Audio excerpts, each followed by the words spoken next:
Au nom du Père et du Fils et du Saint-Esprit. Amen. Mon Seigneur et mon Dieu, je crois fermement que tu es ici, que tu me vois, que tu m'entends.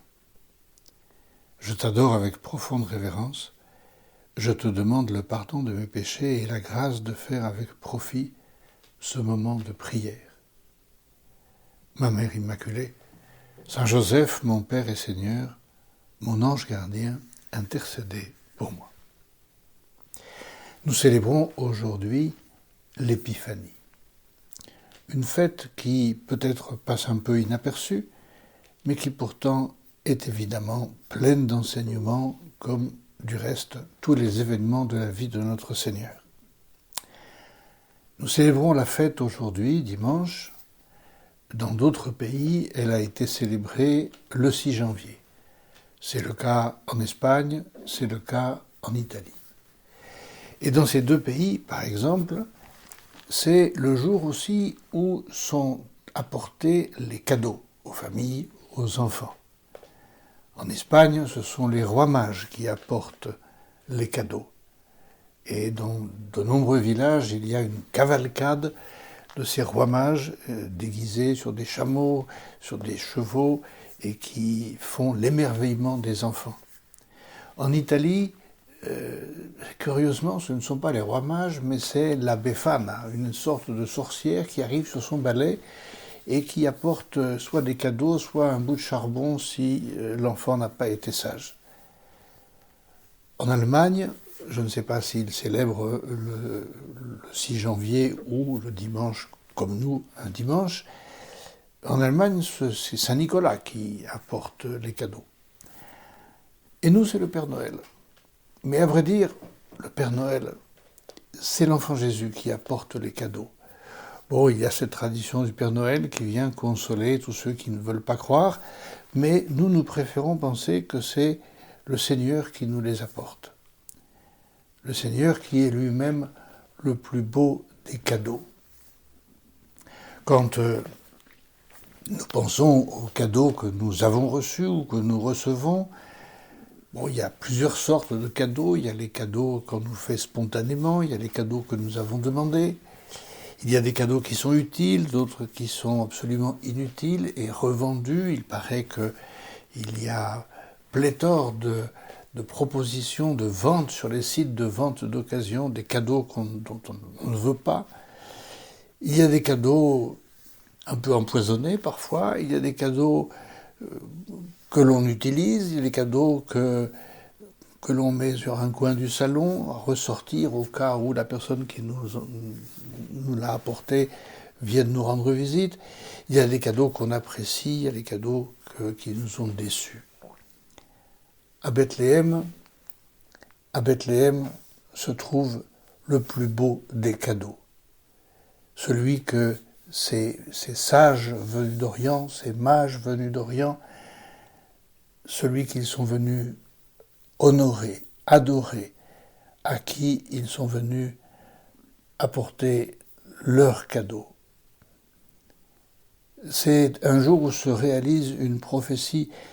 Dans la messe d'aujourd'hui, il y avait une première lecture très belle, qui est une prophétie d'Isaïe, qui se réalise aujourd'hui. Debout, Jérusalem, resplendit, elle est venue ta lumière, et la gloire du Seigneur s'est levée sur toi. Voici que les ténèbres couvrent la terre, et la nuée obscure couvre les peuples. Mais sur toi se lève le Seigneur, sur toi sa gloire apparaît. Les nations marcheront vers ta lumière, et les rois vers la clarté de ton aurore.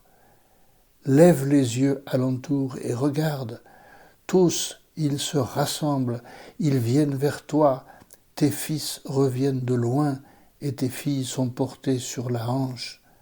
Alors tu verras, tu seras radieuse, ton cœur frémira et se dilatera. Les trésors d'au-delà des mers afflueront vers toi viendront les richesses des nations. En grand nombre, des chameaux t'envahiront, de jeunes chameaux, de Madian et d'Épha.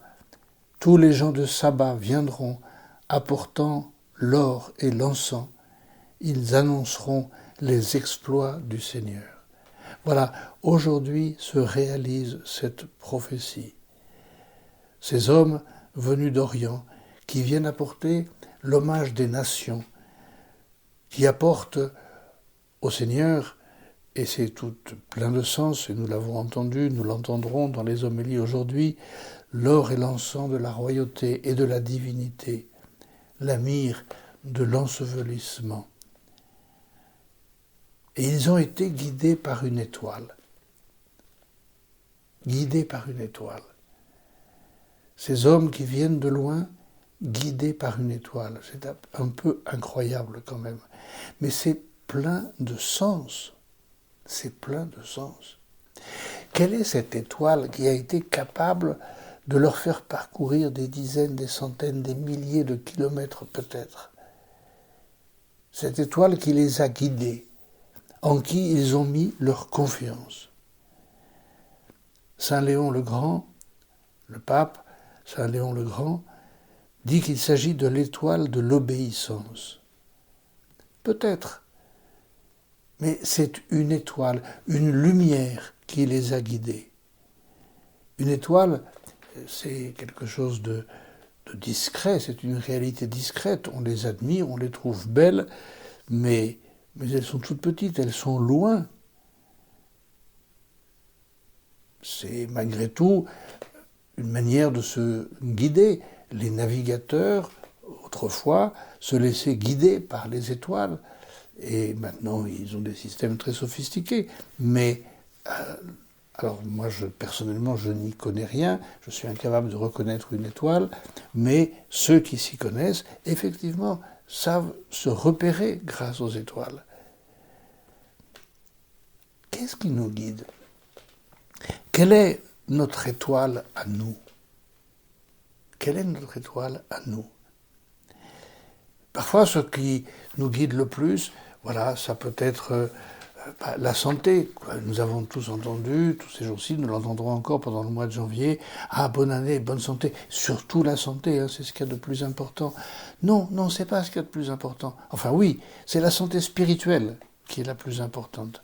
Mais pas la santé physique, même si, évidemment, on y tient et on se soigne quand on est malade. Qu'est-ce qui nous guide ? Est-ce que c'est la santé ? Est-ce que c'est l'argent ? Est-ce que ce sont les loisirs ? Est-ce que c'est la famille ? Est-ce que c'est le pouvoir ?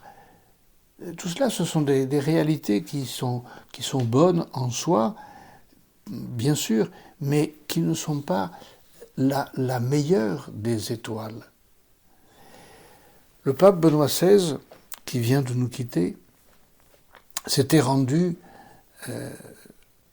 à l'occasion des JMJ de Cologne, s'était rendu dans l'église, la cathédrale de Cologne, où sont conservées les reliques des rois mages. J'avoue avoir appris ce jour-là qu'il y avait des reliques des rois mages. Et il avait prononcé une homélie dont je vais vous lire quelques extraits. Nous pouvons nous demander, disait le pape Benoît XVI, quelle est la raison pour laquelle certains voient et trouvent et d'autres pas. Bien sûr, ça fait référence aux mages. Eux, ils ont vu l'étoile, Hérode ne l'a pas vue. Tant de gens ne l'ont pas vue. Les bergers avaient vu une étoile, pas la même, mais ils avaient vu une étoile aussi. Et le pape Benoît XVI continue en se demandant « Qu'est-ce qui ouvre les yeux et le cœur ? Qu'est-ce qui manque à ceux qui sont indifférents, à ceux qui indiquent la route mais ne bougent pas ?» Parce que les mages, eux, se sont mis en route. L'étoile les a fait se bouger.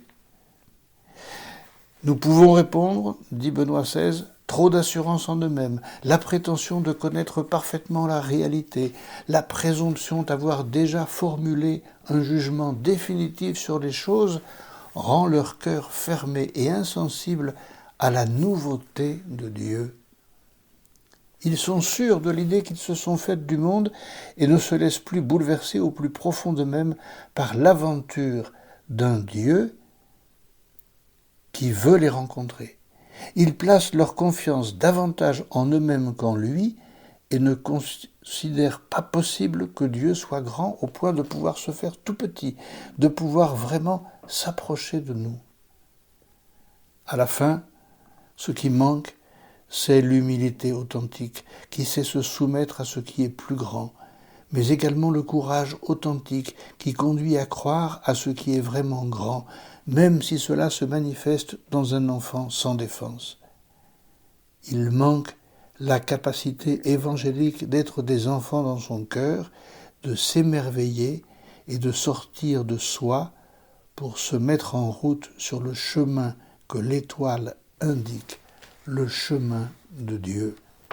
Alors voilà, aujourd'hui, disons au Seigneur dans notre prière, eh bien Seigneur, j'aimerais que tu sois ma seule étoile, j'aimerais que ce qui me guide, ce soit ta volonté, j'aimerais que ce qui me guide soit ton amour, j'aimerais que ce qui me guide soit cet enfant sans défense, comme dit Benoît XVI. Seigneur, la fête de l'Épiphanie, oui, c'est la fête, bien sûr, des cadeaux que nous allons pouvoir faire au Seigneur, mais pensons plutôt à cette étoile. Est-elle puissante au point de guider notre comportement, de guider nos choix? L'une des étoiles que nous avons aussi, c'est Marie, bien sûr. Comme le dit ce chant bien connu, regardez l'étoile. Que l'enfant, que la Vierge Marie, sa mère, soient nos seules étoiles. Je te remercie, mon Dieu, des bonnes résolutions, des actes d'amour et des inspirations que tu m'as communiquées dans cette méditation. Je te demande de m'aider à les mettre en pratique. Ma Mère Immaculée, Saint Joseph, mon Père et Seigneur, mon ange gardien, intercédez pour moi.